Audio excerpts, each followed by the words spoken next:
Hey guys, this is Thomas over here at NurseMoneyTalk.com, and in this video what I want to do is I want to talk about just like why being a CNA is so hard. And the reason why I'm actually talking about it is that I know that a lot of you that watch this channel are nursing students or thinking about being a nursing student. And one of the jobs that you will probably do at some point or another, and which honestly, like I kind of recommend that nursing students do anyway, is probably going to be like a tech job, nurse tech, nurse aide, whatever you want to call it. And so I want to talk real briefly though about why being a CNA is so hard. Now, before I get to that though, I want to go ahead and invite you, if you're not already subscribed, to hit that subscribe button on this channel. Talk about all things related to nursing student, and overall nurse life. If you find this video helpful, would really appreciate that thumbs up. So the first reason why being a CNA is so hard is just that it's physically difficult. It's just a physical job. And so if you look at a lot of the things that a CNA is doing, a lot of it is going to be very manual labor intensive.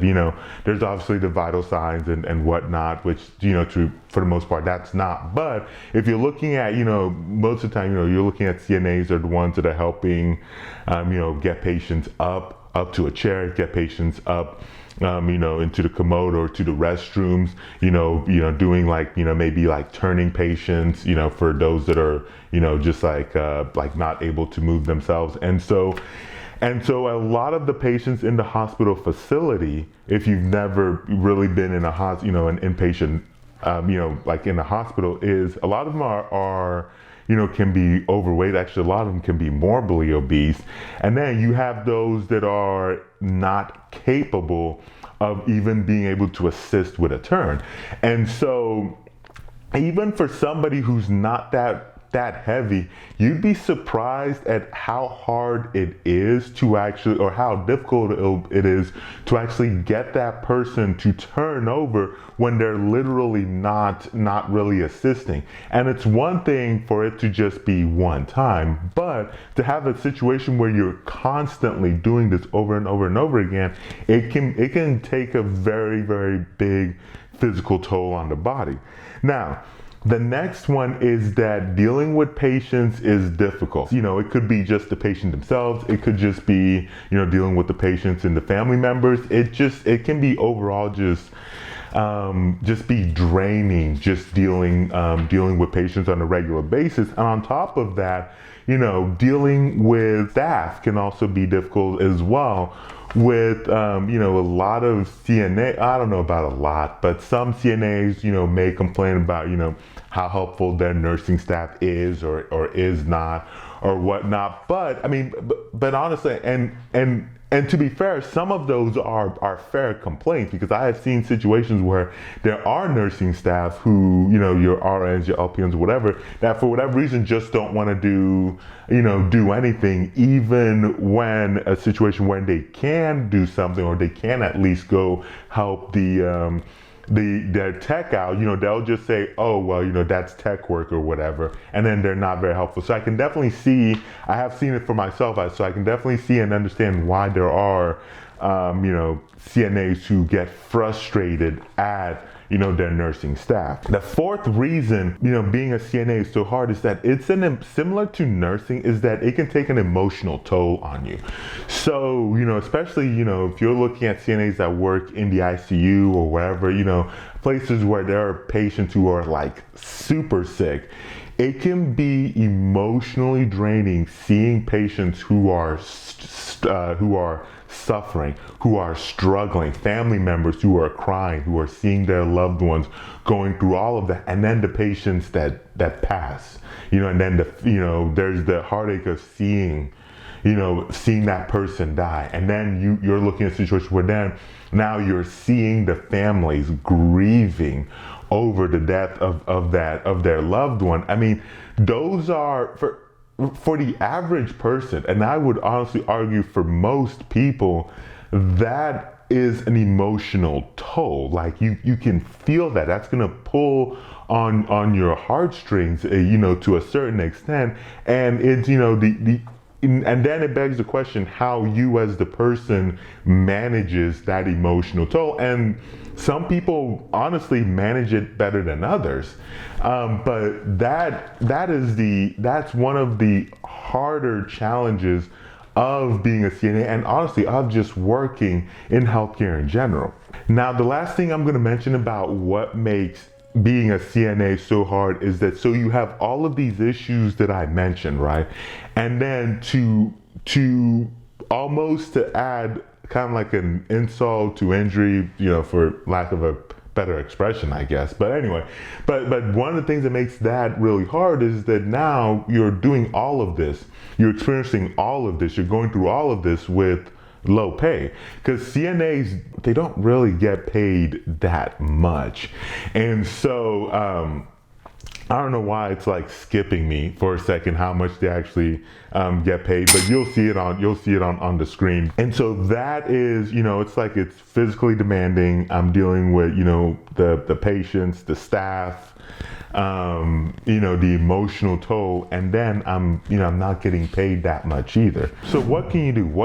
As the CNA, what can you do to help make things a little better? Because it's not an easy job. I mean, that's just the honest truth. It's never really gonna be an easy job. But what can you do to help alleviate some of that? Number one, and the big things, like I feel like, don't be afraid to ask for help from your nursing staff. This is from your RNs, from your LPNs or whatever. Don't be afraid to ask for help, especially if they're not doing anything, because that's not just your patient. That is their patient. And the interesting thing is that if you ask some of them would probably argue that it's more of their patient than actually your patient. And so don't be afraid to ask, your nursing staff for help. So the second thing is about not being afraid to seek professional help. And so what I mean by professional help is like, maybe like looking at a therapist, counselor, somebody who you can, be able to vent kind of like your frustration. And so I'll put a link in the descriptions below. I believe if you go to NurseMoneyTalk.com/online therapy, that'll take you to a platform where you can look at, getting a therapist, over the phone or on a Zoom call or whatever, where you don't actually have to go to an office. And if you don't want to go that route of a therapist, I think just making sure that you have somebody who you can be able to vent some of those issues with, I think helps. The reason why I generally kind of look at the therapy side is because one, I'm a big proponent of therapy, of therapy in general, but also two, is that I think like depending on what the situation is going on, like you can, you can be able to wear down like your resources and your support systems, whether it be a spouse or close friends, if things are just becoming really bad. So just kind of some things to keep in mind. The last thing I would kind of just mention about ways to kind of alleviate this issue, what I think is that probably just considering maybe going back to school and getting your advanced degree. So maybe getting your LPN or your RN. Now, this is if you're watching this and you're a CNA and you're not already in nursing school trying to become an LPN or RN, just go to NurseMoneyTalk.com/schools to look for LPN or RN nursing programs.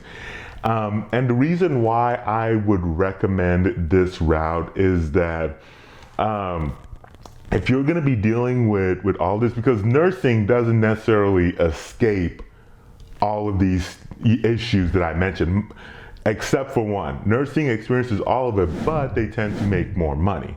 So they make more money, and also on top of the making more money, they have a little bit more, probably a lot more options in terms of what they can do, and so in terms of flexibility as well. So if possible, I would definitely encourage you to look at the school option.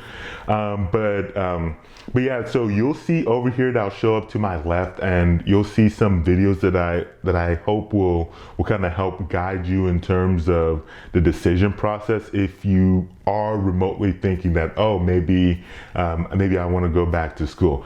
But anyway, thank you so much for watching this video, and I will catch you very soon in that next one.